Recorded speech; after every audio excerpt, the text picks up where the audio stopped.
Hello, আসসালামু আলাইকুম everyone, welcome to my channel মোয়া সাইমান ব্লগ। তো আমি আজকে আপনাদেরকে দেখাবো কিভাবে সিম দিয়ে কাসকি মাছের শুটকি রান্না করা যায়। তো এখানে সব কিছু রাখা আছে, এখন আমি রান্নাটি শুরু করছি।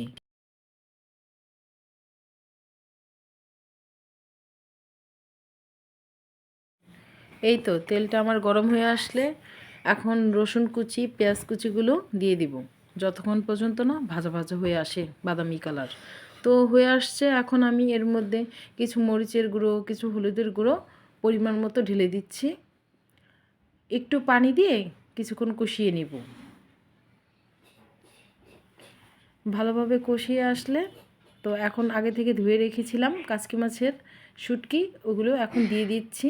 তো শুটকিগুলো সবগুলো দেওয়া হয়ে গেলে ভালোভাবে পেঁয়াজের সাথে কষিয়ে নিব। তো কিছুক্ষণের জন্য আমি এখন ঢেকে দিচ্ছি, শুটকিগুলো ভালোভাবে যেমন মশলা ঢুকে। তো এখন আমার মশলাগুলো কষানো হয়ে গেছে, আমি এখন সিমগুলো দিয়ে দিব। এই তো সিমগুলো ঢালছি, সবগুলো একসাথে দিয়ে ভালোভাবে মশলার সাথে মিশিয়ে নিচ্ছি। তো কিছুক্ষণের জন্য আমি একটু কষাবো, ঢেকে দিলাম। তো এই যে আমার সিমগুলো এখন কিছুটা সিদ্ধ হয়ে এসেছে। তো এটাকে ভালোভাবে আর একটু সিদ্ধ হওয়ার জন্য আমি কিছুটা পরিমাণ পানি দিয়ে দিব। এই তো পানি দিয়ে আমি কিছুক্ষণ আবার ঢেকে দিচ্ছি।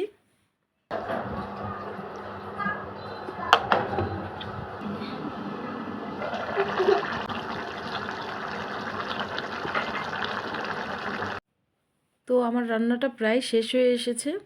তো নামানোর আগে আমি খানিকটা স্বাদ মতন কাঁচামরিচ দিয়ে দিলাম, দিয়ে এখন ঢেকে নামানোর আগে আমি কিছুটা ধনেপাতা দিয়ে নেড়েচেড়ে এখন খাওয়ার জন্য আমি পরিবেশন করব।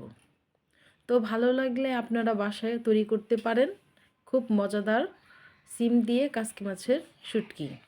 তো ভালো লাগলে অবশ্যই আমার চ্যানেলটাকে সাবস্ক্রাইব করুন।